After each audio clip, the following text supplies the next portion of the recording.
welcome to InSight. I'm Wendy Brokaw. And I'm Ross Sutherland. Our guest today is Yvonne Putsey. She is the Executive Director of Deepwood Museum and Gardens, here to tell us about a wonderful exhibit that is at the Willamette Heritage Center, along with many others, talking about arrival, all the people who came here and how they got here, connected to these places like Deepwood. Hi. Hi, Welcome. It's really great to be here. We're excited about this exhibit. You did a lot of work on this exhibit yourself, didn't you? I did, because I'm really passionate about history and also having an understanding of where Deepwood's history lies, as far as the people that made Deepwood, the architect, the gardens, and the families that brought the life to Deepwood.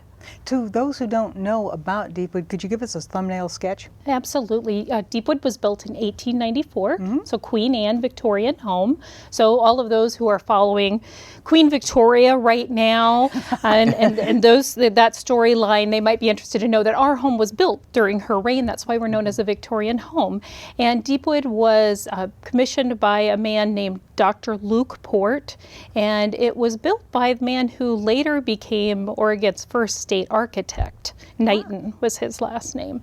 And it was a private residence through 1968. And it almost got torn down, didn't it? It did. Thankfully, there were a lot of people that loved the home, loved its history, and worked together with the city to save it.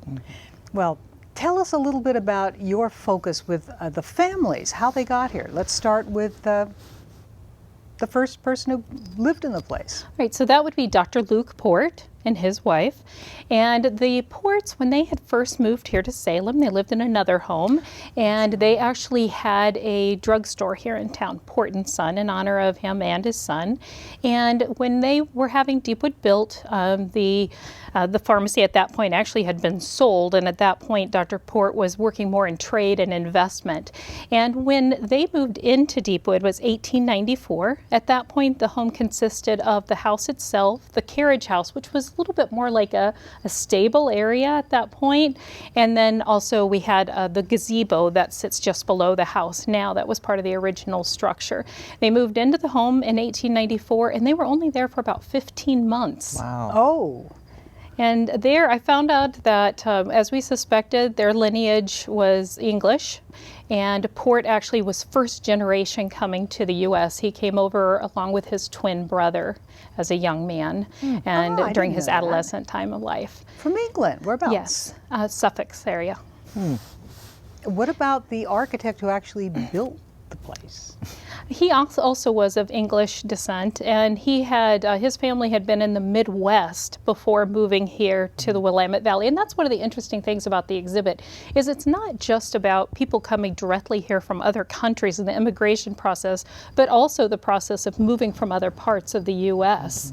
That great westward migration. Absolutely, absolutely. So Knighton brought along a lot of the styles that he had seen in the Midwest in architecture, and he had worked with his father, who had a carpentry business, and each of the sons had kind of found their own niche within his father's within the construction business, and for him it was the design side of things. So he became an architect, and Deepwood was one of his earlier commissions. And I think he also did the Supreme Court building. He did, the Oregon Supreme Court building. He absolutely did, and then later became our first state architect. And he was in private practice for some time as well. He has a lot of marks around Oregon that people would know. He's a fun one to research and someone to read more information on when people visit the exhibit.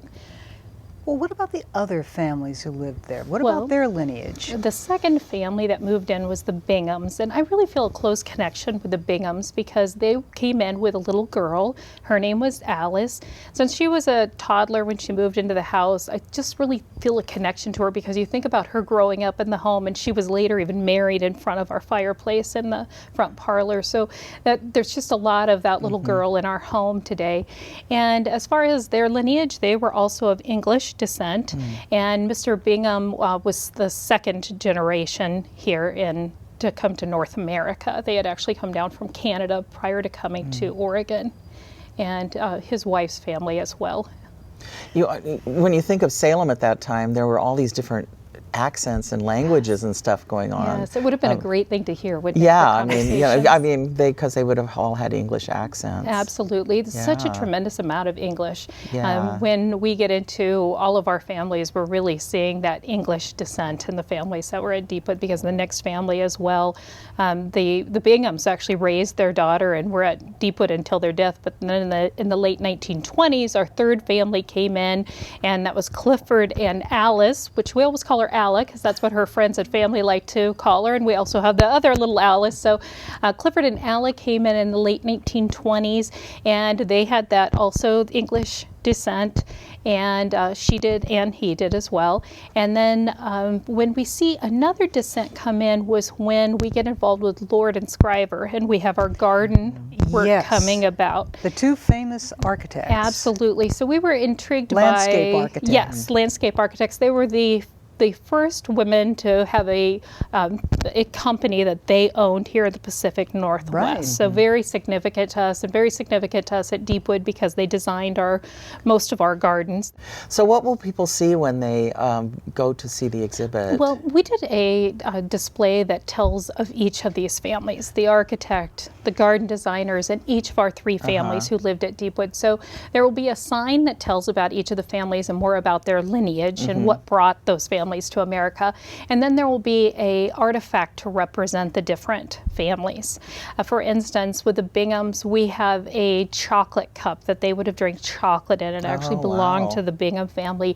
We have the book that was Ala Brown's book that inspired the naming of Deepwood, the hollow tree in the deep wood. Wow. Oh, And that yes. book actually has an inscription from one of her sons, because she used to read that to them at bedtime.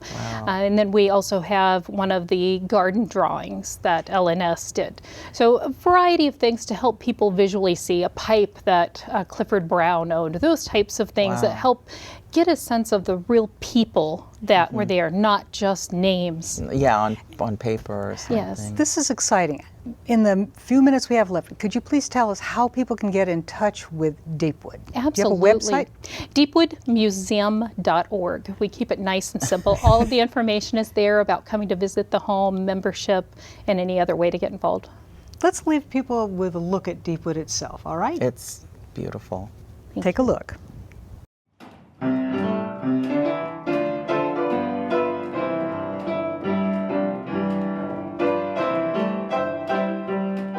Deepwood is a historic home which was built in 1894, and as a museum home we help people understand what life was like from Victorian times through 1930.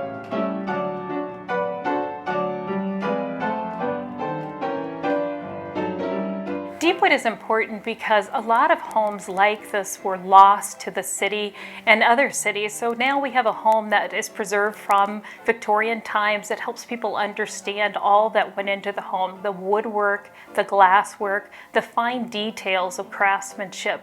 It's important because people in this community decided the home should be saved and went together with the city of Salem to save it.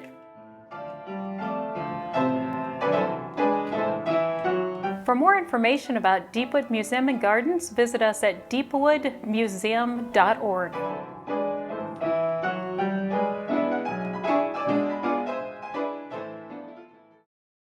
Isn't that beautiful? It is. I just love everything about Deepwood. Yeah. Well- and it's wonderful that it's a city park. That It it's, is, absolutely. And it's such a great partnership that we have between the nonprofit organizations taking care of Deepwood and the City of Salem. The City of Salem can really, and its residents, take a lot of pride in the fact. I like to call it Salem's outdoor living room. I love it. On that note, we're ending this interview. Thank you so very much for joining us today on InSight. And thank you for joining us. I'm Wendy Brokaw. And I'm Ross Sutherland. We'll see you next time.